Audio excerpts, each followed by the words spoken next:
April 23rd. This is Atlanta. Futureverse album being made, being recorded in Atlanta. Been planning it for years. And we found out that the Futureverse Museum is going to be here. And when you think about the Futureverse, it's going to be developed by some pretty cool people, I guess, for what they're trying to do, but they're not including other people into their metaverse. And Atlanta's not going to go for that. They're going to know a lot quicker that these UK people are going to come in, and there's a reason why they're doing this in Atlanta. But I won't get to that yet. And when they find out that people know it's not going to be good for them. But that's what I do, man. That's what I do, baby.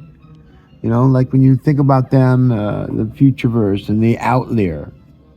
This is Outlier, hashtag Outlier, YouTube, hashtag by Durango Dank Futureverse.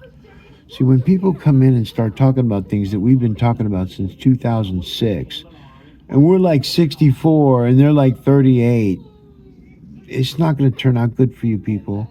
So you might as well do the right thing and allow other people in the conversations that have been building what you're all talking about. And you're building it, which is okay. But for me, I'm asking AI to find out where you learned all this AI information, because I learned all mine from Google.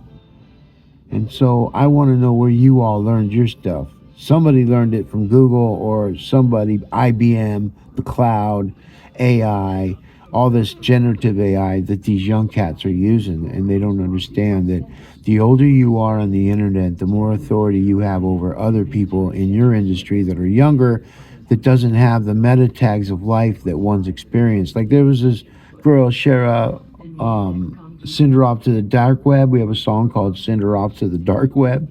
Oh, it's a dark song, man. But it's, it's something that has to be done. And we stand behind the data we make. And that's all you have in the metaverse, folks. And futureverse just means future verses, future verse, poems. And now writings, phrases, labels. And so when these folks put those two words together and they created a domain name on it, nobody was paying attention. I was, because I was going to buy Futureverse. But that's another story, and we're investigating the whole, when they started in 2022. So even if you got an older website, if you haven't created content on that website, and then you start using your press releases when they first come out, it's so easy to find a person's digital entry point at entry point. And then what we do after we find this information, we can then go to our attorneys and then ask for them to go get subpoenas so that we can go look in their cloud. We can look at all the content, especially the stuff they threw away. Because when you're doing stuff like this, folks, your content data is always stored, and all you need to do is get one email, one text message, one voice MP3, MP4 file that is in all these people's storage. Oh, that's so awesome. Damn!